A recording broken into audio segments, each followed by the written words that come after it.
Hello, hello. Welcome back po. We apologize at somehow ang ating recording gadget ay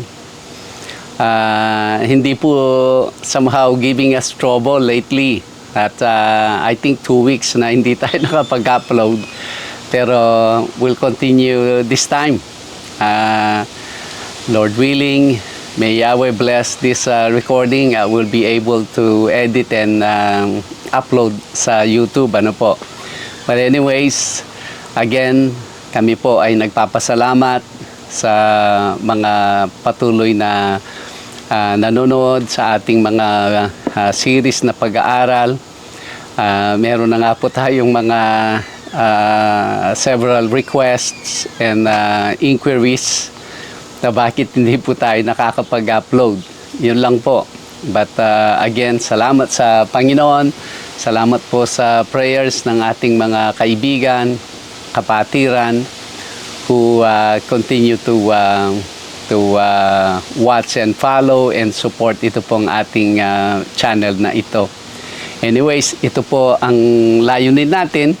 Siyempre, yung tayo ay makapag-share ng Word of God at para kung kahit saan man po sa mundo ang ating mga ka-Pilipino ay will be able to watch at mag-gain ng mga different gems at mga life lessons sa ating pong mga natatalakay na mga passages. Ano po? Sige, salamat po. Kung meron kayong Bible, please open with me dito nga sa ay tutuloy natin itong Ruth, Book of Ruth, nasa chapter 4 na po tayo. There are 2 more segments and then we will close itong book na ito. And after that, tayo po ay mag-i-start ng book sa one of the Gospels. What I have in mind ay share ko po yung Book of Mark. At ang pag-aaral natin doon ay again, verse by verse, from the first chapter and so forth, hanggang matapos natin yung book na yon. Alright, sige. Ang ating pong magiging, ngayon, ang ating magiging passage ay beginning sa verse 8. Ano po?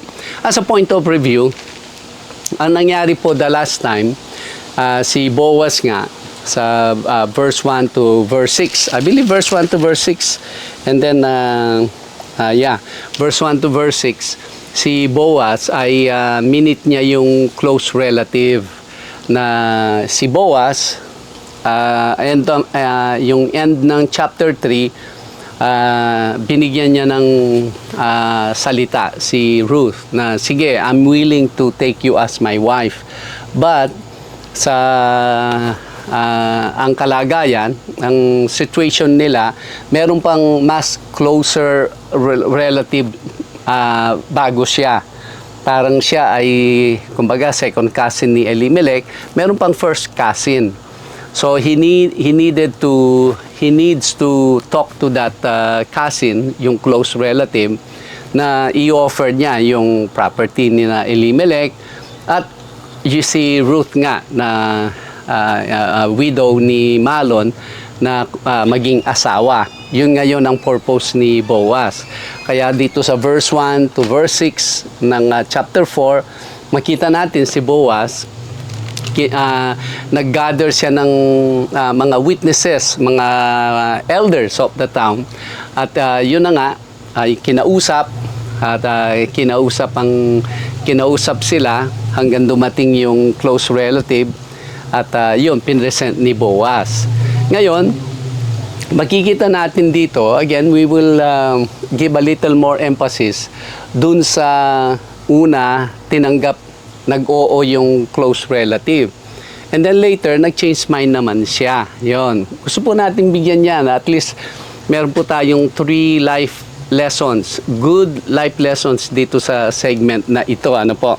Alright. Ang sabi po sa verse 7, let me read muna.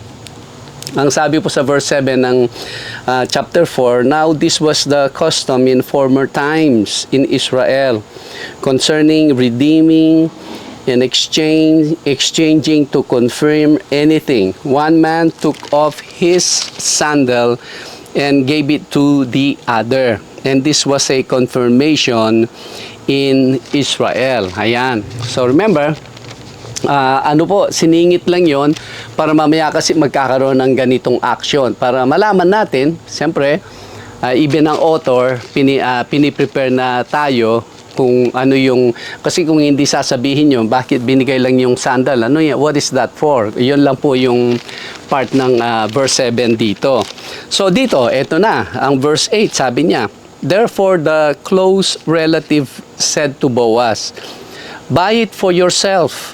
So he took off his sandal, and Boaz said to the elders, verse 9, and all the people, you are witnesses this day that I have bought all that was Elimelech's, and all that was Chilion's and Malon's from the hand of Naomi.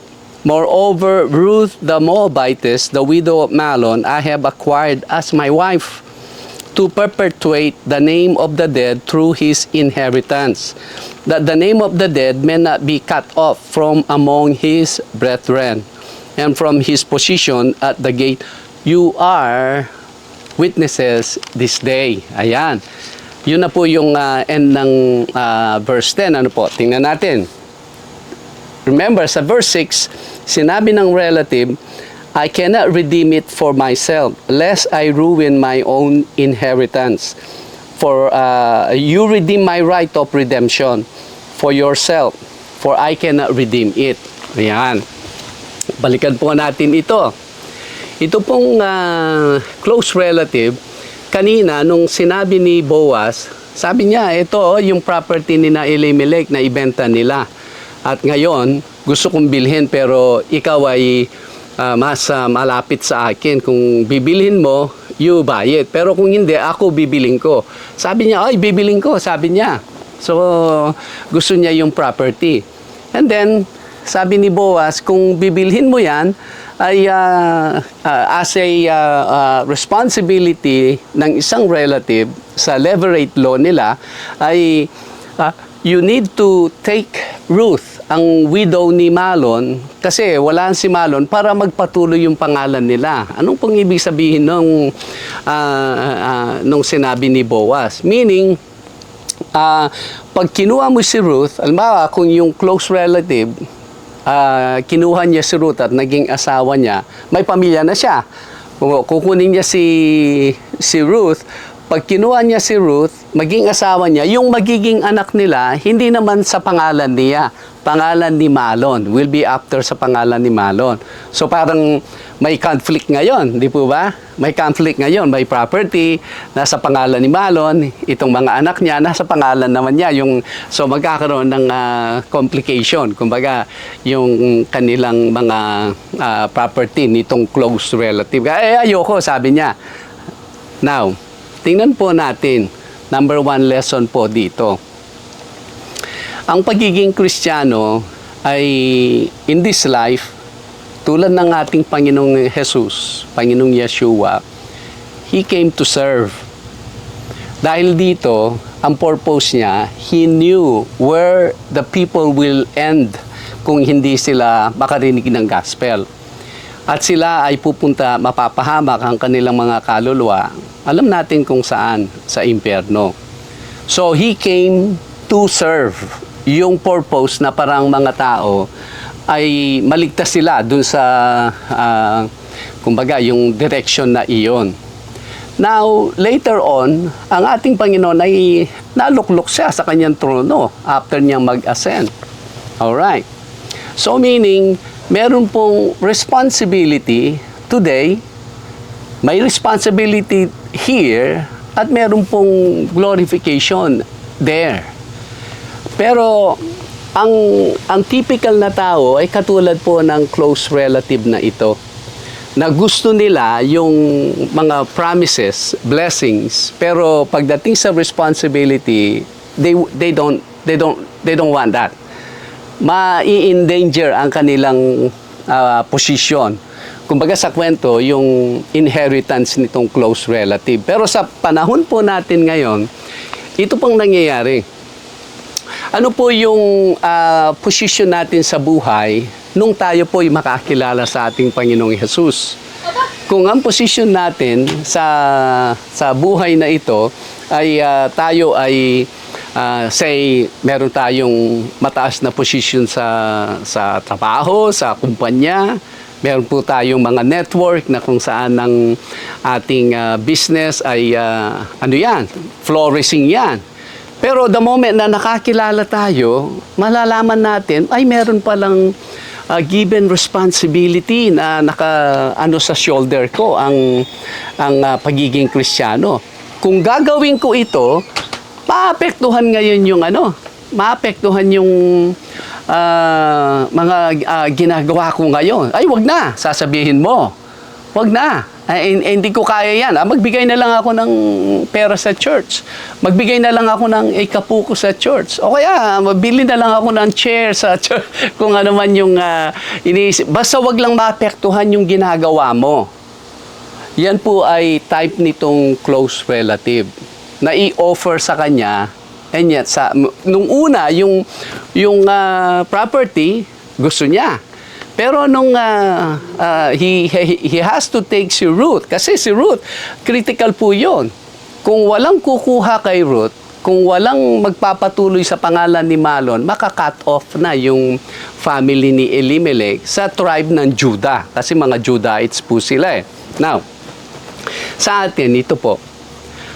Sa ngayon, alam natin, so many blessings, so many promises waiting for us, even nakasulat po sa salita ng Panginoon. Ang tanong, ano po yung kalakip noon? Ano po yung mga pinapagawa naman ng Panginoon sa atin? For the sake po ng calling natin, for the sake ng kapakanan ng ibang kaluluwa or ibang tao. Ayun. Ito nga po, I really believe ito yung nangyayari sa maraming churches. Maraming churches ngayon, they keep on telling people what are the promises of God sa mga taong lumalapit sa Kanya.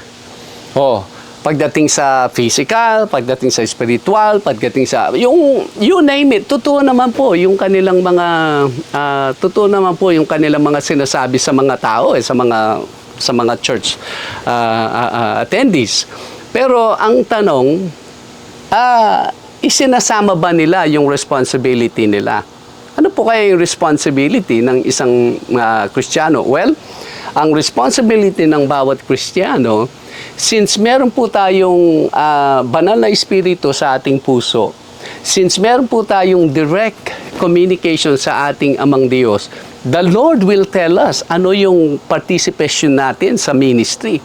Ano po yung particular, specific na mapapagawa ng Panginoon sa atin para may maabot tayong kaluluwa, isa, dalawa, o kung ilan man yung kaluluwang yun.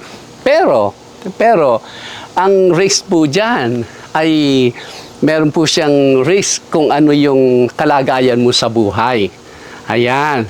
Kaya sometimes yung wealth natin, yung position natin, yung reputation natin, maapektuhan siya kung gagawin natin kung ano yung pinapagawa ng Panginoon. Pero, are we willing still? Ayan. Blessed are those na kahit na ma-stop yung kanilang ma-stop yung kanilang business, ma-stop yung kanilang dating network and everything, ay gagawin pa rin nila. Yun po ang mga tinatawag na Kristiyano na wala pong walang makakapigil sa kanilang paggawa o pagsunod, pag-obey sa mga instructions ng Panginoon, na kahit maapektuhan yung kanilang mga present na mga gain or mga ginagawa, basta magawa nila yung pinapagawa ng Panginoon. Pero hindi pa po tapos doon, hindi po ba? Dahil yan ay, if you do it, pag matapos yung segment na yan, papakita naman ng Panginoon how faithful He is. Or sometimes yung ating progress, yung ating asenso ay along the way, yan pala, ikakapahamak natin. Ito po, isang magandang, magandang testimony po ito or something, event na nangyari. Meron pong isang flourishing na parang massage sa, yung mga massage, health massage sa Baguio, nung nasa Baguio pa po kami, ay umasenso po sila. And then, nung umasenso sila, all of a sudden, ang usap-usapan po sa Baguio ay parang yung mag-asawang nagsimula nun, naghiwalay sila. At ang babae, ay parang ni-retain niya yata yung shop nila. Yung lalaki naman, nag-open naman siya ng another shop. Tingnan po ninyo kumbaga, yung success can do to people. Hindi po natin alam kung ano yung naghihintay sa atin. Kaya, once we serve the Lord, kahit ano pa yung nasa risk sa table, if we will do it, we will never know kung ano po yung, kung saan niya tayo nililigtas, saan niya tayo sinisave, or kung ano yung kahahantungan niyan, yung something good na mangyayari na naman po sa atin. Kahit walang nangyaring good, kung tayo ay naging kapakipakinabang para sa another soul or para sa kaluguran ng ating Panginoong Diyos, why not? We will still do it. Blessed are those Christians who continue to do that. Alright? Di po tulad ng close relative. Hindi po siya typical na churchgoer na pag pumunta siya sa church, gusto niyang malaman ano yung blessings ng Panginoon para sa kanya. Pero kung ano yung responsibility, hindi po siya interesado. Ayan. Kasi lalo na sa mga places na hirap na nga yung mga tao. And then mamaya sabihin mo, ito yung responsibility. Ayoko pong marinig yan. Gusto kong marinig kung ano po yung gagawin ng Panginoon sa akin, ano yung blessings ko sa Panginoon. Yun na nga. Kaya maraming mga churches, sabihin natin mga ministers, mga pastors, they keep on telling people the blessings.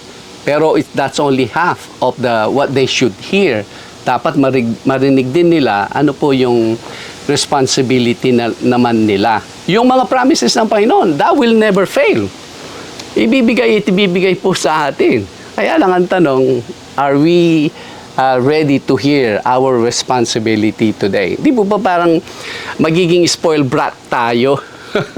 Mga spoiled kids tayo kung gusto lang natin na yung blessings. Pero hindi natin alam, hindi tayo involved pagdating dun sa responsibility. Ayun. So dito, did you see that po? Sa ano lang yun, pag-refuse ng close relative ni Boaz. Now, sabi sa verse 8, therefore the close relative said to Boaz, buy it for yourself. So he took off his sandal. That's it. Period. Official na yon. Nasa sayo na. You take it. Kumbaga sa atin ngayon, pirmado na, sealed na yan, notarized na. And Boaz, sabi niya sa verse 9, said to the elders of the people, you are witnesses this day that I have bought all that was Elimelech's and all that was Chilion's and Malon's from the hand of Naomi. Dito po, gusto ko pong bigyan ng emphasis itong si Boaz. Kaya ginather niya yung mga witnesses pero hindi pa niya alam kung ano ang magiging kalalabasan ng meeting nila ng close relative. Pwede pong either way. Pwede pong bilhin niya, may mga witnesses.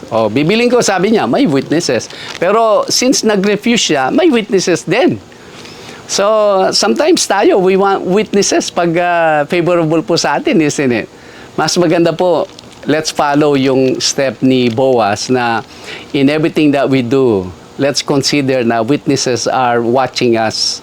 Sabi nga sa book of Hebrews, we are surrounded by clouds of witnesses. Ayan. Kaya mas maganda po, kahit anong ginagawa natin, keep it in mind na meron pong witnesses around us. Ayan. Verse 10, sabi niya, moreover, Ruth the Moabitess, the widow of Mahlon, I have acquired as my wife. to perpetuate the name of the dead through his inheritance, that the name of the dead may not be cut off from among his brethren, and from his position at the gate, you are witnesses this day. Ano pong sinasabi ni Boaz dito? Sabi niya, binili ko na lahat ng, meaning, I will buy back everything na binenta ng property ni Elimelech. Hindi lang yon, kukunin ko I have acquired, sabi niya, si Ruth, no? Sabi niya, para mag-perpetuate yung pangalan ni Malon, ni Elimelech. Kasi kung hindi magpapatuloy yung pangalan nila, wala nang, kasi si Elimelech ang head of the household, ang lalaki, may dalawa siyang anak, si Malon and Chilion, namatay din sila, yung kanilang property ay mapupunta na yan sa another person. Hindi na magpapatuloy yung pangalan ni Elimelech. Ang ginawa ni Boaz, since kinuha niya si Ruth bilang asawa niya, ngayon, yung magiging anak, I will be after sa pangalan ni Malon, after ni pangalan ni Elimelech. Yung inheritance nila ay nasa sa magiging anak nila. Did you see that? So, ito po yung tingnan nating lesson dito. Si Boaz, it will cost him to buy back all the property. And then, pag kinuha niya si Ruth, ay manganganak siya, hindi naman sa pangalan niya, sa pangalan ni Malon. Hindi po ba tinuturo ng scripture sa atin, in the name of love, tayo po ay gagawa ng something good, pero kumbaga, yung resulta niyan, not necessarily tayo yung napupurihan. Not necessarily tayo yung na itataas, ika nga. Yun po ang tunay na pag-ibig. Ang pag-ibig, pag kumilos siya, naggaling sa ating, naggaling sa Panginoon, no po, inudyok tayo ng Panginoon to do something. Alam po ninyo, kahit hindi po ma-mention ang pangalan natin, ayos pa rin yan. Bakit? Kasi may taong makikinabang eh. Now, ano po yung pakinabang na tinutukoy natin dito? Di ba sabi ni Boaz, para yung pangalan ni Elimelech o ni Malon will perpetuate. Ibig sabihin, magpapatuloy yan, hindi yan mabubura. Hindi po yan makakat off among his brethren. Dalhin po natin sa ministry. Kung tayo po ay naging kasangkapan, tayo ay binuhos natin yung resources natin o yung kakayahan natin, effort, labor, pawis, kung ano man yun, meron pong taong makakilala sa Panginoon. Pag siya ay nakakilala sa Kanya, ano pong mangyayari sa Kanya? Yung kaluluwa niya, magpapatuloy po yan. Kung siya ay makakilala sa Panginoon, maliligtas po siya, babalik siya dito sa lupa in the paradise, siya po ay will be part ng eternity. Pero kung ang tao, wala po silang marinig na gospel, wala po silang marinig na meron palang pag-asa ang kaluluwa na hindi lang pagkamatay na nila ay punta na sa impyerno, hindi po sila, sila po ay makakat off after ng buhay na ito. Wala na. After ng buhay na ito, wala na po sila. Kaya sayang, kung tayo ngayon, mga Kristiyano pala, ang responsibility nasa atin, let's offer ourselves to Him. Sabi nga sa Book of Romans, let us offer ourselves as a living sacrifice para yung ating mga buhay ay meron pang taong magpapatuloy ang kanilang buhay. Hindi lang sa buhay na ito, hanggang sa kabilang buhay. Tuloy-tuloy pa rin yung kanilang buhay. Hindi po sila makakat off. Magiging perpetual ang kanilang buhay.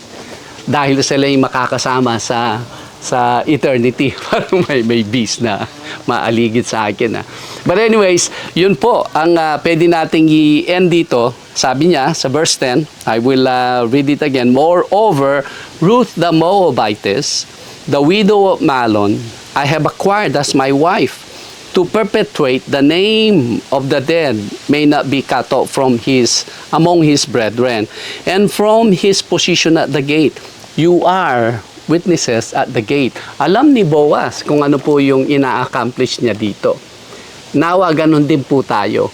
We know the objective every time ma-involve tayo.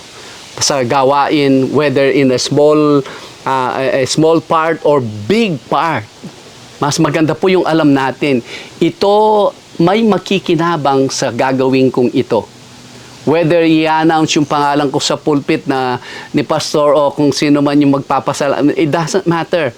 Kung ito ay may pupuntahan na may kaluluwang makikinabang at magpapatuloy sa pangwalang hanggan, so be it. Yun ay pag-ibig na dineposit ng Panginoon sa atin through His Holy Spirit na nasa puso natin. Ayun. O sige po, we will end dito. Tutuloy natin ang end ng book na ito. Talagang napakaganda nung pangyayari na ginawa ni Ruth pasimula ng chapter 2. Ano ngayon ang magiging kumbaga highlight nitong book na ito. Bakit ito, some people they call it the kinsman redeemer. Pero makikita natin, marami po ding kaugnayan si Ruth. Dahil dalawa po yan, may kinsman redeemer, pero meron ding isang taong willing to obey all the instructions by Naomi. Parang tayo, we're willing to obey the instructions kahit hindi po dating ganong naintindihan kung ano yung pwedeng maging resulta niya. Ayun. Salamat po at hanggang sa susunod. Again, si Pastor Rameses Gambao po ito. God bless you and Shalom.